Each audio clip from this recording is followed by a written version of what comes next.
The reason that I'm doing this is we are at a time in this world of great uncertainty and confusion. The rules have changed, the morals have changed, there's turmoil. We have no idea what the future may hold. The book of Revelation gives knowledge and encouragement for the believer. It shows the unbeliever what Christians expect to come and hopefully encourages them to come to Christ. Revelation is not meant to bring fear. It's not meant to bring fear. It's meant to bring encouragement. It is a picture of what will eventually come. No one knows when this is going to be. Jesus doesn't even know. That's something the Father has even kept from Jesus, so no one knows. Since Christ went back, everybody's been expecting him to come. And we have great people in the Bible. We have great leaders of the world who all felt that Jesus' return was imminent. And it's still not here yet. So what we see, the signs of the times, encourage us to believe that he is probably coming back very, very soon. But anyone who, the word says, anyone that tells you that it's right now, don't believe them. They're lying. Mm-hmm. And we, as believers, we are so eager for the return of Christ.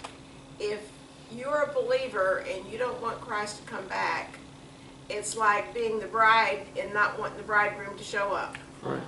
So we have to understand that the world continues as the world is and Christ is coming back, and we should eagerly want him to come back, not to wait till this one gets saved or that one gets saved, because everyone will not be saved, and we just have to be looking to Jesus. He's got the answers. He's got the answers. Many people, we had the Tribulation series back in the 90s, I think, the Left Behind series, and they talked about, it scared people right out of their being. And there are people that are going to miss. People are going to miss. It's good to know the book for those that are going, and it's good to know the book if you miss out. It tells you what to expect. The people that miss out, the word tells us, the chances are great.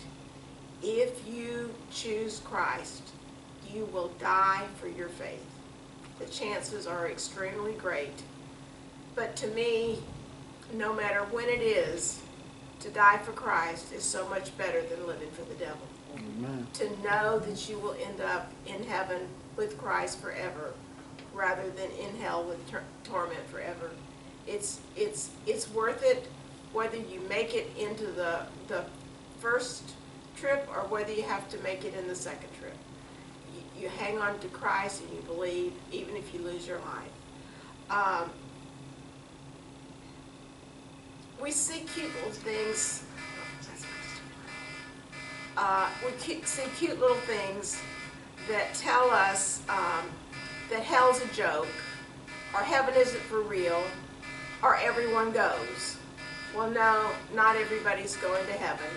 All dogs don't go to heaven, and all people don't go to heaven. Just because you've been a pretty good person and lived up to the standards of the day will not get you into heaven. Amen. It's only Jesus. We choose our path. We choose our path, our own path, or we choose God's path. And Jesus Christ is the absolutely only way to the Father. If we're not Christ, if we continue in repeated and unrepentant sin, no matter what we've done in the church, no matter what we've done for God, sin separates us from God.